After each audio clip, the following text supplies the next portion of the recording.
Kutaan har'aa kun kutaa vokaabularii keessatti barannu. Vokaabulariin keenya kanarraattis akkuma kutaalee darbanii haasawa keenya kan guyyaa guyyatti goonu keessatti kan nu barbaachisudha. Jechi har'a irratti xiyyeeffachuuf deemnu jecha this jettu tanaa jechuudha. Isuma kanaan wal qabatee wantoota adda baafachuu qabnus kan ilaallu ta'a jechuudha. Walumaa galatti this, that, this, those kanneen jedhaman kun akka giraamaritti yookiin immoo seerloga ingiliffatti demonstrative pronouns jechuudhaan beekamu. So garee yookiin immoo kategorii demonstrative pronouns jedhaman keessatti argamanii fuulduraaf giraamar jalatti kan ilaallu ta'a. So asirratti wanni adda baafachuu qabnu osoo gara jecha har'aaf itti deemnutti hin seenne dura wantoota isaa wal qabatan kan adda baafachuu qabnutu jira. So itti seenne haa ilaallu. Jechi this jettu tuni hiikaan isaa maali? Kun jechuudha jechuudha. Kun yeroo jennu wanta sitti dhiyoo jiruu fi qeenxee ta'e jechuudha. Something very close to you and singular jechuudha ingiliffaan. Wanta sitti dhiyoo jiruu fi maali? Wanta singilii ta'e jechuudha. Wanta qeenxee ta'e this ka jedhuun fayyadamta. Asirratti this hin jennu fiixee arrabaatiin ilkee lameen duraa tuquudhaan jennaa jechuudha sagalee kana. This jennaa jechuudha. Inni itti aanu this jedha kunis sagaleen isaanii wal fakkaataa jechuudha. This lachuutu sagalee tokko qaba. Garuu kan adda baasu barreeffamaa jechuudha. Hiikni isaa maali? Kunneen jechuun jira jechuudha. Asirratti qeenxee jennee jechuudha. This jettuun qeenxeedha. Wanti sun immoo sitti dhiyoo jira jenne. Asirratti immoo kunneen jechuun jira. Wanti sun sitti dhiyoo haa ta'u malee danuudha jechuudha. Okay? Something close to you and many yookiin immoo pluralidha jechuudha. Inni itti aanu those jedha. Thosein tunoo maali? Kunneen jechuudha. Kunilleen kunneen jechuudha. Maaltu walitti isaan fida yookiin garaagarummaan isaanii maali? Those yeroo jennu kunneen yeroo jennu wanti sun maali? Nurraa fagoo jira. Thisin asii kun wanti sun nutti dhiyoo jira jechuudha. Thisin inni kuni wanta danuu fi thosein kun immoo wanta danuufi. Lameen isaanii wanni tokko isaan taasisu wanta danuu yookiin immoo pluraaliidhaaf galuu isaaniiti jechuudha. Wanti adda isaan taasisu immoo maali? Inni this jennuun wanta nutti dhiyoo jiruuf yoo fayyadamnu, inni those jennu wanta nurraa fagoo jiruuf fayyadamna jechuudha. Inni itti aanu that jedha. That hiikni isaa maali? Sun jechuudha. Asirratti wanti kun nurraa fagoo jira jechuudha. Wanni nuti that jennuun sun fageenyi inni irratti argamu nurraa achi fagoo jira jechuudha. Okay? Haa ta'u malee wanti sun qeenxeedha jechuudha. Wanta tokkoof fayyadamna jechuudha. Singulaariif fayyadamna jechuudha. Okay? Amma thatii fi thisii kan wal fakkeessu maali? Kunis qeenxeedha. Wanta singulaar ta'eef fayyadamna. Kunilleen qeenxeedha. Wanta singulaar ta'eef fayyadamna. Wanti thatii fi thisii adda godhu maali? Thisin wanta nutti as dhiyoo jiruuf fayyadamna. Thatin immoo wanta nurraa fagoo jiruuf fayyadamna jechuudha. Mee akka sirriitti nu galu fakkeenya hojii haa ilaallu. Fakkeenya inni jalqaba namni tokko wanta takka lafatti ilaalee what is this? What's this? jedha jechuu yeroo dafna jennu. What's this? Kuni maalii jechuun jira. Asirratti sababa wanni nuti itti akeekaa jirru wanta tokko ta'eef easy fayyadamna jechuudha. Linkii verbii nuti fayyadamuu qabnu asirratti is jedha jechuudha. Okay?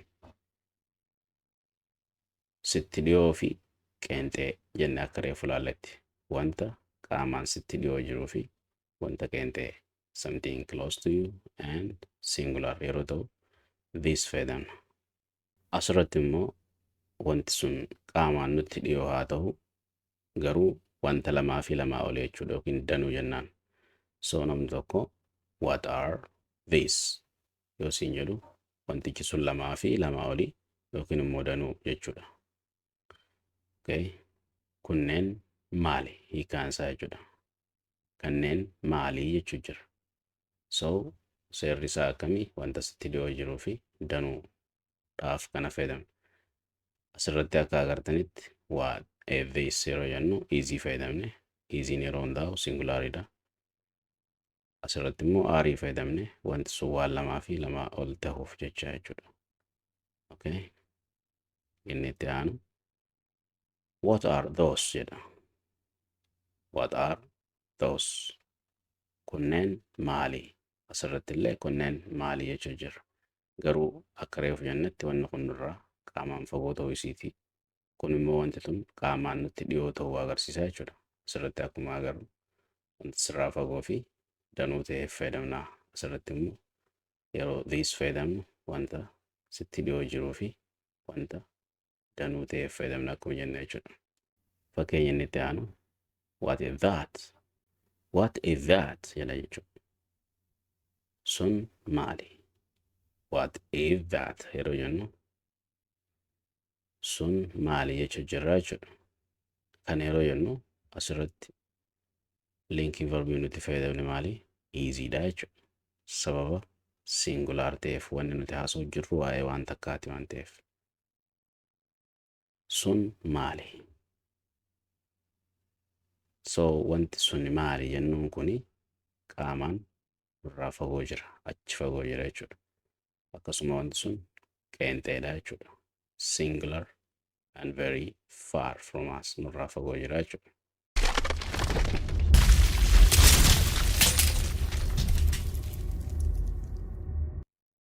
Having said so, now let's move to some more examples. Erga hangas jennee mee amma gadi fageenyaan fakkeenyota wajjin bal'isnee haa ilaallu. Kun kan eenyuti? Fakkeenyi inni jalqabaa kun maal jedha? Kun kan eenyuti jedha. Akkamitti kun kan eenyuti jennee haasa'uu dandeenya jechuudha. Demonstrative this jedhu kana fayyadamne. Akkana jennaa jechuudha. Whose is this? Whose is this? Okay. Whose is this? Dafnee yeroo jennu. Whose is this? Kun kan eenyuti? Wanni nuti itti akeeku jirru wanta tokkodha jechuudha. Wanni sun yoo danuu ta'e maal goona jennee akka reefutti. Whose are these? Asirratti bakka I fayyadamne I goone asiin itti daballee this kan reefu san fayyadamnaa jechuudha. Akkasuma itti agartan kana. Okay. Wanni sun yoo nurraa fagoo jiraate tokko ta'e yookaan goona. Whose is that? Whose is that? Sun kan eenyuti jechuudha. Asirratti immoo kana nyaachuu danda'a jennee akkamitti dubbachuu dandeenya? Can I eat this? Can I eat this? So asirratti wanni isinirraa eegamu fakkeenyota nuti thisidha wajjin kan adeemnu demonstrative taree fulaallisan hunda isatti jijjiiruudhaan okay this kana that itti jijjiiruudhaan those itti jijjiiruudhaan yookiin immoo this isa qabdu sanitti jijjiiruudhaan okay verbiilee isaa yookiin linking verbii isaa kaasitti ta'e are jijjiiruudhaan so fayyadamuu dandeessu. Ani fakkeenya this jedhuun isinii xumura isin immoo jijjiiraa deemtanii jechuudha hojiin keessan. Fakkeenyi inni itti aanu maal jedha? Kun Amaariffaadha jettee gaafachuu barbaadde. Is this Amharic? Is this Amharic? Dafnee yeroo jennu. Is this Amharic? Kuni Amaariffaadha yookiin immoo kana dhaggeeffadhu jettee nam tokko dubbachuudhaaf. Listen to this. Listen to this asirratti listen hin jennu tiin dubbisnu silent jedhatiin listen to this jennaa jechuudha. Kana eenyutu cabse jettee nam tokko gaafachuudhaaf jecha kana jedhutti fayyadamte. Who broke this? Who broke this? Kana eenyutu cabse.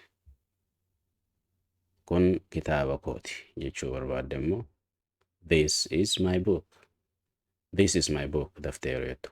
This is my book. Okay. Kun haqaa miti nama tokkoon jechuuf. This isn't fair. This is not fair. Jedhamutu gabaabsame. This isn't fair.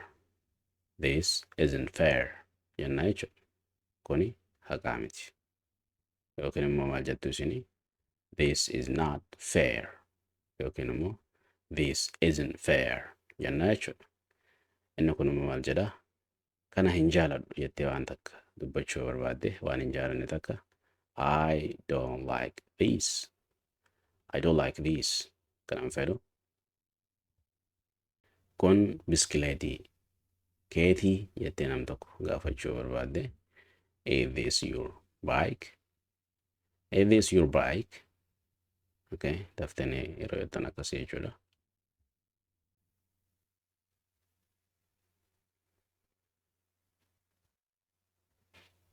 So wanta biraatis fakkeenyaaf asirratti biskileetii fayyadamne yoo asirratti makiinaa fayyadamuu barbaaddanis irraa jira. Kun makiinaa keetii yookiin immoo konkolaataa keetii jechuudhaaf. Okay, is this your car? Is this your motorbike? Akkasuma jijjiiraa deemtu jechuudha naawwanoota kana. Inni itti aanu kun mi'aawaadha jettee ibsuu barbaadde nyaata jechuudha. Nyaanni tokko mi'aawuu isaa akkamii ibsina? Sweetiin hin ibsinu yookiin mi'aa sweet kan jedhamtu mi'aa sukkaraati yookiin mi'aa sukkaraa wal qabattudha jechuudha. Mi'aa nyaataa nyaanni sun namatti toluu ibsuudhaaf jecha kana fayyadamna jechuudha. This is delicious. This is delicious jenna jechuudha. Delicious. This is delicious jenna jechuudha. Kun ilma abbeeraa kooti jettee nama tokko yeroo kun ilma abbeeraa kooti jettee ilma abbeeraa keetii nama biraa barsiisuu yoo barbaadde yookiin introduce godhuu yoo barbaadde akkamiin jetta? This is my cousin. This is my cousin. Kuni ilma abbeeraa kooti yookiin immoo ilma adaadaa keetiis ta'uu danda'a jechuudha. Dhiiras ta'ee dubara. Kitaabni kun kan keetii jettee nama gaafachuu barbaadde amma reefu kan jalqaba irratti ilaalle whose is this jennee miti. Amma immoo kun karaa biraati. Kitaabni kun keetii jettee nama tokko gaafachuu barbaadde yookiin immoo wantuma biraatu kun keetii jettee gaafachuu barbaadde. So is this book yours? Is this book yours? Okay. Kan reefu irraa wanni adda taasisu wanticha san ol fuutee yookiin immoo tuyxee is this erga jette booda wanta gaafachuu barbaadde yoo bakka buukii kana maallaqa buusuu barbaadde manii jettaan jechuudha. Is this money yours? Maallaqni kun keetii.